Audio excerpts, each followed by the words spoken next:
সংলাপে ফিরবে জামায়াত, সরকার সম্পূর্ণ নিরপেক্ষ বলছেন প্রেস সচিব। টাকা পাচারে সাবেক ভূমিমন্ত্রীকে সহায়তা, 3 জনের দেশ ত্যাগে নিষেধাজ্ঞা। জানাবো যেভাবে বন্ধু থেকে শত্রু ইসরায়েল ইরান। এবং সর্বশেষ জানাবো মির্জা ফখরুলের সঙ্গে ব্রাজিলের রাষ্ট্রদূতের বৈঠক। এতক্ষণ শুনছিলেন সংবাদ শিরোনাম, এবারে বিস্তারিত। তবে তার আগে অনুরোধ থাকবে আমাদের চ্যানেলটি সাবস্ক্রাইব করে বেল আইকনটি ক্লিক করুন। সংলাপে ফিরবে জামায়াত, সরকার সম্পূর্ণ নিরপেক্ষ বলছেন প্রেস সচিব। জাতীয় ঐক্যমত্য কমিশনের সংলাপের নতুন দফার আলোচনা বয়কট করে প্রথম দিন না এলেও দ্বিতীয় দিন জামায়াতে ইসলামী যোগ দেবে বলে জানিয়েছে প্রধান উপদেষ্টা প্রেস সচিব শফিকুল আলম। একই সঙ্গে বিএনপির প্রতি অন্তর্বর্তী সরকারের একপক্ষীয় আচরণ নিয়ে ওঠা সমালোচনার বিষয়ে তার দাবি, বর্তমান সরকার সর্বোচ্চ নিরপেক্ষতা বজায় রেখেছে। কারণ জানতে চাইলে তিনি বলেন, কারণ জানি না, তবে আগামীকাল আসবে।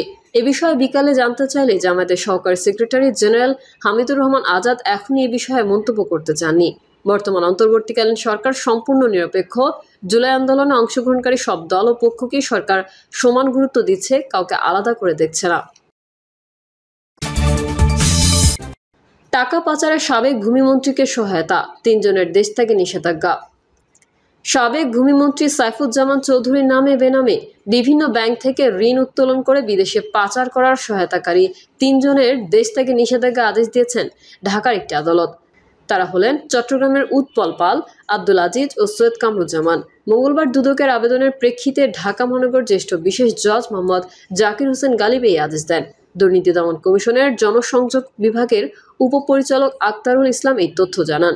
আবেদনে বলা হয়েছে, সাইফুজ্জামান চৌধুরী এবং তার স্বার্থ সংশ্লিষ্ট ব্যক্তি ও প্রতিষ্ঠানের বিরুদ্ধে মানি লন্ডারিং এর অভিযোগে অনুসন্ধানের নিমিত্তে টাস্কফোর্স গঠন করা হয়েছে। প্রাথমিক অনুসন্ধানকালে জানা যায় যে সাইফুজ্জামান চৌধুরীর নামে বেনামে বিভিন্ন ব্যাংক থেকে ঋণ উত্তোলন করে তাদের সহায়তায় বিদেশে পাচার করেছেন, এই মর্মে গোয়েন্দা তথ্যের আলোকে জানা যায়। এসব ব্যক্তিরা অনুসন্ধান কার্যক্রমের আওতাধীন রয়েছেন এবং মামলার সম্ভাব্য আসামি হবেন মর্মে অনুমিত হয়। উক্ত ব্যক্তিবর্গ বর্তমানে পলাতক থাকায় তাদের জিজ্ঞাসাবাদ করা সম্ভব হয়নি। তারা দেশ ত্যাগ করতে পারেন মর্মে আশঙ্কা করা হচ্ছে। তারা বিদেশে চলে গেলে অনুসন্ধান কাজ ব্যাহত হবে। যেভাবে বন্ধু থেকে শত্রু ইসরায়েল ইরান। দুই দেশের মধ্যকার সম্পর্ক কতটা শত্রুতাপূর্ণ হতে পারে তা ইতোমধ্যে উদাহরণ ইসরায়েল ও ইরান। 4 দশকেরও বেশি সময় ধরে দেশ দুটির মধ্যে চলেছে সংঘাত। কখনো মধ্যপ্রাচ্যের আকাশ, আবার কখনো সাগরের জলরাশি, আবার কখনো বা সাইবার জগৎ হয়ে উঠেছে এই সংঘাতের মঞ্চ। ইরানের বিরুদ্ধে ইসরায়েলের গুপ্ত হত্যা, গোপন অভিযান কিংবা সরাসরি হামলার ঘূর্ণিতে বারবার টালমাটাল হয়েছে গোটা অঞ্চল। আর পেছন থেকে ইন্ধন দিয়েছে বিশ্বের পরাশক্তিগুলো। তাদের অস্ত্র, পাশে থাকার অঙ্গীকার কিংবা গোপনে সহায়তার দুই দেশের মধ্যে বিরোধের পারদ বাড়তে বাড়তে কখনো কখনো উপচে পড়েছে। দীর্ঘ এই সংঘাতের নতুন অধ্যায় শুরু হয় চলতি বছরের 13 জুন। এদিন ইসরায়েল ভয়াবহ বিমান হামলা চালায় ইরানের রাজধানী তেহরানে। সেদিন ড্রোন ও যুদ্ধবিমান দিয়ে গুড়িয়ে দেওয়া হয় গুরুত্বপূর্ণ সামরিক ও পারমাণবিক স্থাপনা। নিহত হন ইরানের শীর্ষ বিজ্ঞানী ও জেনারেলরা। পরদিন থেকে ইরানের জ্বালানি অবকাঠামোর উপর হামলা শুরু করে ইসরায়েল। পাল্টা জবাবে ইরান ক্ষেপণাস্ত্র ও ড্রোন ছুড়ে ইসরায়েলে আক্রমণ চালাতে থাকে। 15 জুন পর্যন্ত চলতে থাকা হামলা পাল্টা হামলায় দুই দেশের মধ্যে রীতিমতো যুদ্ধ পরিস্থিতির সৃষ্টি হয়। এখন দুই দেশে সামরিক স্থাপনার পাশাপাশি আক্রান্ত হচ্ছে বেসামরিক এলাকা। এই উত্তপ্ত পরিস্থিতি হঠাৎ সৃষ্টি হয়নি, এর শিকড় অনেক গভীরে। 1979 সালের আগেই দুই দেশ ছিল মিত্র। ওই বছর ইরানে ইসলামী বিপ্লব ঘটে এবং একটি ধর্মীয় শাসন ব্যবস্থা কায়েম হয়, যা আদর্শগতভাবে ইসরায়েলের অস্তিত্বের বিরোধিতা করে।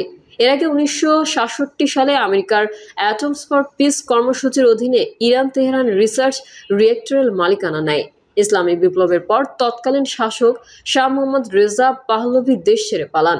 বিপ্লবের পর ইরানের নতুন ইসলামী সরকার ইসরায়েলকে প্রধান শত্রু হিসেবে চিহ্নিত করে।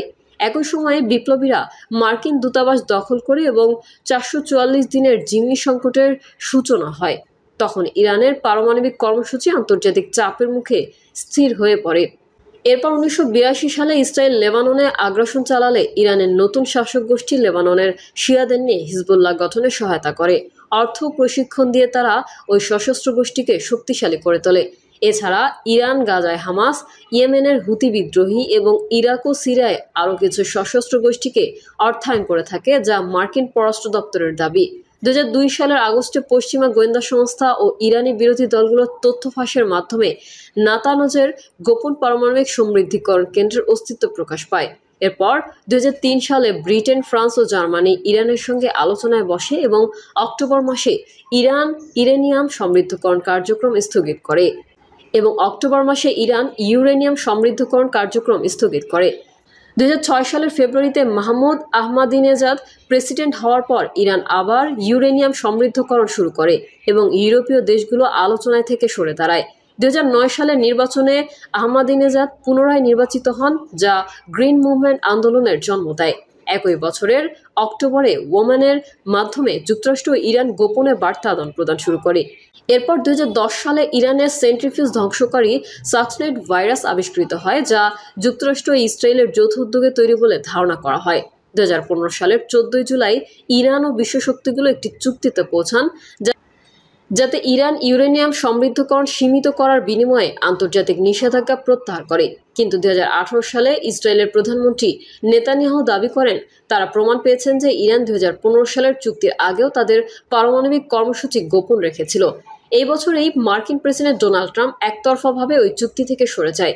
এরপর 2020 সালে ইসরায়েল ইরানের পারমাণবিক কর্মসূচিতে আক্রমণ জোরদার করে।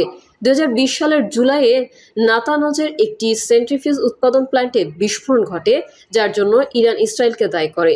নভেম্বরে ইরানের শীর্ষ পারমাণবিক বিজ্ঞানী মোহসেন ফাখরিজাদেরকে তেহরানের বাইরে একটি গাড়িতে থাকা অবস্থায় রিমোট কন্ট্রোল মেশিন গান দিয়ে হত্যা করা হয়। 2021 সালের এপ্রিলের 11 তারিখে নাতনজের আন্ডারগ্রাউন্ড স্থাপনায় সাইবার হামলা হয়, যাতে বিদ্যুৎ বিপর্যয় ঘটে। 16 এপ্রিল ইরান 60% পর্যন্ত ইউরেনিয়াম সমৃদ্ধকরণ শুরু করে, যা পরমাণু অস্ত্র তৈরির মাত্রার কাছাকাছি। পরে 2022 সালের জুনে ইরান দুই পারমাণবিক বিজ্ঞানীকে বিষ প্রয়োগে হত্যার অভিযোগ তোলে, যদিও সঠিক তথ্য পাওয়া যায়নি।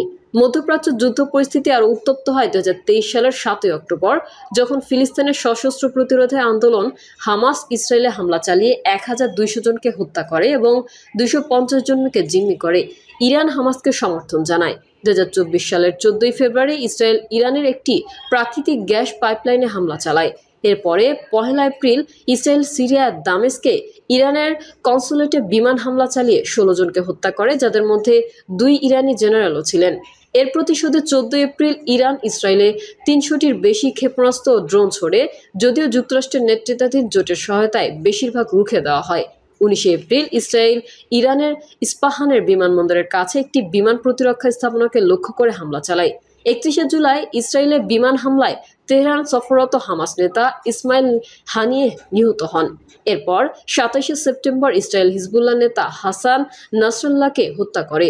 1 অক্টোবর ইরান ইসরায়েলের বিরুদ্ধে দ্বিতীয়বারের মতো সরাসরি ক্ষেপণাস্ত্র হামলা চালায়, যদিও সেগুলোর অধিকাংশই প্রতিহত করা হয়। একই বছরের 16 অক্টোবর ইসরায়েল গাজায় হামাস নেতা ইয়াহিন সিনওয়ারকে হত্যা করে। পরে 26 অক্টোবর ইসরায়েল প্রকাশ্যে ইরানে হামলা চালায় এবং তাদের ক্ষেপণাস্ত্র কর্মসূচি ও বিমান প্রতিরক্ষা স্থাপনায় আঘাত হানে। 2025 সালের 30 এপ্রিল ইরান এক ব্যক্তিকে ফাঁসি দেয়, যাকে তারা ইসরায়েলের গোয়েন্দা সংস্থা মোসাদের হয়ে কাজ করার, এবং 2022 সালের 22 মে বিপ্লবী গার্ড কর্নেল হাসান সায়েদ খোদাইকে হত্যায় সম্পৃক্ত বলে দাবি করে।